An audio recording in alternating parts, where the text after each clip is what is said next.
ઓમ મૃત્યુંજય મહાદેવ ત્રાહી મામ શરણાગતમ જન્મ મૃત્યુ જરા વ્યાધિ પીડિતમ કર્મબંધને હર હર મહાદેવ। બધા પારિવારિક મિત્રોને તમારા બધાનું અમારી આશીર્વાદ જ્યોતિષ ચેનલ દ્વારા આશીર્વાદ જ્યોતિષ ચેનલમાં તમારા બધાનું હાર્દિક સ્વાગત છે। હંમેશા માટે ધાર્મિક અને આધ્યાત્મિક માહિતી આપની પાસે રજૂ કરતા હોય કે જેમાં દરેક દેવી દેવતાઓ અને વાર તહેવારનું મહત્વ રજૂ કરતા હોય। જેમાં મિત્રો અત્યારે જે ચાલી રહ્યો છે તે શિવજીને પ્રિય એટલે કે શ્રાવણ મહિનામાં શિવજીના પૂજન વિશેના અમારી ચેનલ દ્વારા 2-3 વિડીયો મૂકવામાં આવેલા છે કે જેમાં શિવજીના પૂજનનું મહત્વ હોય, જેની આરોહાર કઈ કઈ વસ્તુથી પૂજન કરવાથી કેવા કેવા આશીર્વાદ મળે અને જેની આરોહાર 12 જ્યોતિર્લિંગ ક્યાં ક્યાં આવેલી છે તે દરેક માહિતી સારી રીતે આપની પાસે અમે રજૂ કરેલી છે। જેની આરોહાર મિત્રો ઘણા મિત્રોના કહેવાથી આજે આપણે મિત્રો રાશિ પ્રમાણે કઈ વસ્તુથી શિવજીનું પૂજન કરવાથી આપણને સારા આશીર્વાદની પ્રાપ્તિ થાય અને કેવા કેવા લાભ થાય તેના વિશેની માહિતી અમે આપની પાસે રજૂ કરવાના છીએ। તો મિત્રો આજે આપણે વાત કરીએ ભગવાન ભોળાનાથ શિવજીની કે જેને દૂધથી અભિષેક કરવાથી, શેરડીના રસથી અભિષેક કરવાથી અને પંચામૃતથી અભિષેક કરવાથી શિવજીના આશીર્વાદ આપણને પ્રાપ્ત થાય। જો શક્ય હોય તો શ્રાવણ મહિનામાં હંમેશા માટે શિવજીને દૂધ ગાયનું અર્પણ કરવું જોઈએ, તેનો અભિષેક કરવો જોઈએ। હંમેશા માટે ન થઈ શકે તો 4 સોમવારે અભિષેક કરવો જોઈએ અને 4 સોમવાર જો દૂધ અર્પણ ન કરી શકતા હોય તો 1 અથવા તો 2 સોમવારે પણ શિવજીનો અભિષેક જરૂર ને જરૂર કરવો જોઈએ કે જેનાથી આપણા ઘર પરિવારમાં કોઈ પણ પ્રકારની નાની કે મોટી પીડા હોય, કોઈ પણ પ્રકારનો નાગદોષ હોય, પિતૃદોષ હોય, કોઈ ગ્રહની નડતર હોય, કોઈ નક્ષત્રની નડતર હોય તો શિવજીનો અભિષેક કરવાથી તેમાં આપણને રાહત મળે। મિત્રો આપણી કુંડલીમાં કોઈ પણ પ્રકારનો ગ્રહ દોષ આવેલો હોય તો શ્રાવણ મહિનામાં શિવજીનો જો અભિષેક કરવામાં આવે તો ઘણા અંશે ગ્રહ દોષમાં પણ આપણને રાહત મળી જાય। મિત્રો આપણે 12 રાશિ પ્રમાણે શિવજીનું પૂજન કઈ કઈ વસ્તુથી કરવાથી શું શું ફળ મળે તેના વિશેની વાત કરીએ તો પૂરેપૂરો વિડીયો જોઈ અને મિત્રો તમારી રાશિ પ્રમાણે તમે પણ તે ઉપાય કરજો કે જેનાથી તમને પણ એ આશીર્વાદ પ્રાપ્ત થાય, એટલે કે શિવજીની પૂજા કરવાનું પૂરેપૂરું ફળ આપણને પ્રાપ્ત થાય। સૌથી પહેલાં મિત્રો આપણે વાત કરીએ મેષ રાશિની, એટલે કે જો કોઈ વ્યક્તિનું નામ અ, લ અને ઈ ઉપર આવેલું હોય તો તેવા વ્યક્તિ ભગવાન ભોળાનાથ શિવજીને જો શ્રાવણ મહિનામાં જલનો અભિષેક કરી અને બીલીપત્ર અર્પણ કરે તો તેને નાના મોટા કોઈ પણ પ્રકારના જીવનના સંકટ હોય તો દરેકે દરેક સંકટ ભગવાન ભોળાનાથ શિવજી દૂર કરી અને જીવનમાં એને મનોકામના પૂર્ણ કરાવે। મેષ રાશિ પછીની રાશિ એટલે કે મિત્રો આપણે વાત કરીએ વૃષભ રાશિ વિશેની, તો જે વ્યક્તિઓના નામ બ, વ અને ઉ અક્ષર ઉપરથી આવેલા હોય તેવા વ્યક્તિઓ જો આ શ્રાવણ મહિનામાં ભગવાન ભોળાનાથ શિવજીને પૂરેપૂરા મહિનામાં અથવા તો દર સોમવારે ગાયના દૂધથી પૂજન કરવામાં આવે, શિવજીને ગાયનું દૂધ ચડાવવામાં આવે તો આવા વૃષભ રાશિના વ્યક્તિઓને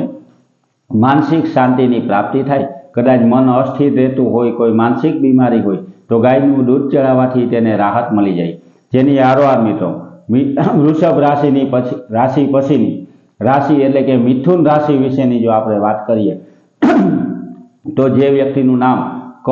છ અને ઘ ઉપરથી આવેલું હોય તેવા વ્યક્તિઓ જો શિવજીનું પૂજન કરે, જેમાં દૂધ અને બીલીપત્ર તો અર્પણ કરે પણ તેની હારોહાર ગાયના દહીંનો જો અભિષેક કરવામાં આવે તો ગાયના દહીંથી જો અભિષેક કરે તો તેના જીવનમાં, તેના ઘર પરિવારમાં ખુશી અને આનંદની પ્રાપ્તિ થાય। તેના કોઈ પણ અટકેલા કાર્ય હોય તો તેવા કાર્ય પણ સિદ્ધ થાય। કદાચ તેને વ્યવહારિક કાર્યમાં કોઈ તકલીફ હોય તો તેમાં પણ તેની કાર્ય આગળ વધતું જણાય।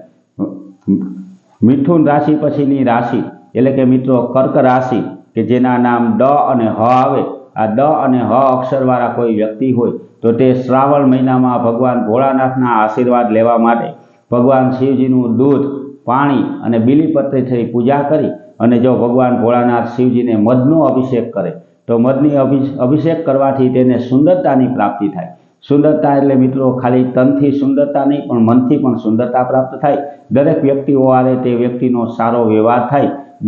ગામમાં અને સમાજમાં તે વ્યક્તિનું સારું માન અને સન્માન તેને પ્રાપ્ત થાય। હવે કર્ક રાશિ પછીની રાશિ એટલે કે મિત્રો હવે આપણે વાત કરીએ સિંહ રાશિ કે જેના અક્ષર મ અને ટ આવતા હોય। મ અને ટ અક્ષરવાળા જો કોઈ વ્યક્તિ હોય તો તેવા વ્યક્તિ આ શ્રાવણ મહિનામાં ભગવાન ભોળાનાથ શિવજીની જો પૂજન કરતા હોય તો તેને ગાયના દૂધ, જળ અને બીલીપત્રથી પૂજન કરી અને જો ગાયના ઘીથી પણ ભગવાન ભોળાનાથ શિવજીનો અભિષેક કરવામાં આવે તો એને બળ અને તેજની પ્રાપ્તિ થાય, તેના બુદ્ધિનો પણ વિકાસ થાય. કદાચ ધંધામાં, નોકરીમાં કોઈ પણ પ્રકારે તેને જો આગળ બઢતી ના મળતી હોય તો ગાયના ઘીથી અભિષેક કરવાથી તેને તે પણ પ્રાપ્ત થાય.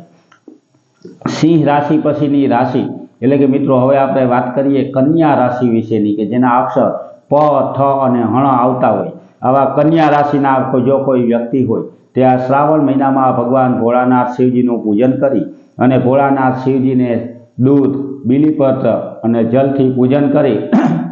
અને ભગવાન ભોળાનાથને સાકરના રસથી એટલે કે પાણીમાં જો સાકર ઓગાળી અને મીઠા પાણીથી અભિષેક કરાવે, ભગવાન શિવજીને સાકર અર્પણ કરે એટલે કે સાકર ધરાવે, તો તેના જીવનમાં સુખ અને સૌભાગ્યની પ્રાપ્તિ થાય. તેના હાથે સારા અને હંમેશા માટે જશ આપવાવાળા કાર્ય થતા રહે. મિત્રો, કન્યા રાશિ પછીની રાશિ એટલે કે તુલા રાશિ વિશેની વાત કરીએ તો તુલા રાશિના અક્ષર ર અને ત આવે. આ અક્ષર ઉપરથી જો કોઈ વ્યક્તિઓનું નામ હોય ર અને ત વાળા કોઈ પણ વ્યક્તિ આ શ્રાવણ મહિનામાં ભગવાન ભોળાનાથ શિવજીનું દૂધ, જળ અને બીલીપત્રથી પૂજન કરી અને ભગવાન ભોળાનાથ શિવજીને એલચી જો અર્પણ કરે એટલે કે એલચી જો ધરવામાં આવે તો ભગવાન ભોળાનાથના આશીર્વાદથી તેના જીવનમાં, તેના ઘર પરિવારમાં કોઈ પણ પ્રકારની દરિદ્રતા એટલે કે ગરીબી પણ હોય તો તે દૂર થઈ જાય અને તે વ્યક્તિને શુદ્ધ, સાત્વિક અને સારા લક્ષ્મીની પ્રાપ્તિ થાય. તુલા રાશિ પછીની રાશિ એટલે કે મિત્રો વૃશ્ચિક રાશિની જો આપણે વાત કરીએ તો વૃશ્ચિક રાશિના અક્ષર એટલે કે ન અને ય, કોઈ પણ વ્યક્તિનું નામ ન અને ય ઉપરથી આવતું હોય તેવા વ્યક્તિ જો શ્રાવણ મહિનામાં ભગવાન ભોળાનાથ શિવજીને પૂજન કરે, દૂધ, દહીં અને બીલીપત્ર અને જલથી ભગવાન ભોળાનાથ શિવજીનું પૂજન કરી અને ભગવાન ભોળાનાથને ચોખા અર્પણ કરે, ચોખા ચડાવે, તો એ ચોખા ચડાવવાથી તેને ધન અને સંતાનની પ્રાપ્તિ થાય. તેના જીવનમાં જો સંતાનની પ્રાપ્તિના યોગ પણ બને અને ઘરની અંદર ધનમાં પણ વધારો થાય. હવે મિત્રો આપણે વાત કરીએ ધન રાશિવાળા વ્યક્તિની, કે જો કોઈ વ્યક્તિનું નામ ધ, ફ, ભ અને ધ ઉપરથી આવતું હોય તેવા વ્યક્તિ આ શ્રાવણ મહિનામાં ભગવાન ભોળાનાથ શિવજીનું પૂજન કરવા જાય ત્યારે જલ અને દૂધ તો અર્પણ કરે, બીલીપત્ર તો ચડાવે, પણ ભગવાનને જો ઘઉં અર્પણ કરે તો તેના જીવનમાં અને તેના પરિવારમાં સંતાન સુખની પ્રાપ્તિ થાય અને તે સંતાન જે આવે તે પણ વિદ્યા અભ્યાસમાં અને ધંધામાં તેના પિતાજીનું નામ આગળ કરવાવાળા એટલે કે કીર્તિ વધારવાવાળા સંતાન એને પ્રાપ્ત થાય. મિત્રો, ધન રાશિ પછીની રાશિ એટલે કે મકર રાશિની જો વાત કરીએ તો મકર રાશિના અક્ષર ખ અને જ આવતા હોય. આ ખ અને જ અક્ષરવાળા કોઈ નામના વ્યક્તિ હોય તે શ્રાવણ મહિનામાં ભગવાન ભોળાનાથને પૂજન કરી, અભિષેક કરે, દૂધ ચડાવે, બીલીપત્ર અર્પણ કરી અને ભગવાન ભોળાનાથ શિવજીને જો કાળા તલ અર્પણ કરે તો તેના ઘર પરિવારમાં કોઈ પણ પ્રકારનો નાનો કે મોટો પિતૃઓનો દોષ હોય તો તેમાંથી તેને રાહત મળે. તેના ઘર પરિવારના દરેક પિતૃઓના અસદગતિનો નાશ થાય અને પિતૃઓને સદગતિની પ્રાપ્તિ થાય. હવે મિત્રો આપણે વાત કરીએ કુંભ રાશિની, તો કુંભ રાશિના અક્ષર એટલે કે ગ અને સ, આ ગ અને સ અક્ષર ઉપરથી કોઈ વ્યક્તિઓનું નામ હોય શ્રાવણ મહિનામાં ભગવાન ભોળાનાથ શિવજીનું પૂજન કરી અને જો મિત્રો તે ભગવાન ભોળાનાથને સુગંધી દ્રવ્ય કહેતા અત્તર જેવી વસ્તુ અર્પણ કરે તો તેના ઘર પરિવારમાં કોઈ પણ પ્રકારની નાની કે મોટી બીમારી હોય, કોઈ રોગ હોય તો ભગવાન ભોળાનાથ શિવજીને અત્તર એટલે કે સુગંધી દ્રવ્ય અર્પણ કરવાથી તેના ઘરની બીમારી દૂર થઈ જાય. હવે મિત્રો આપણે છેલ્લી રાશિ એટલે કે મીન રાશિ વિશેની વાત કરીએ તો મીન રાશિના અક્ષર ડ, ચ,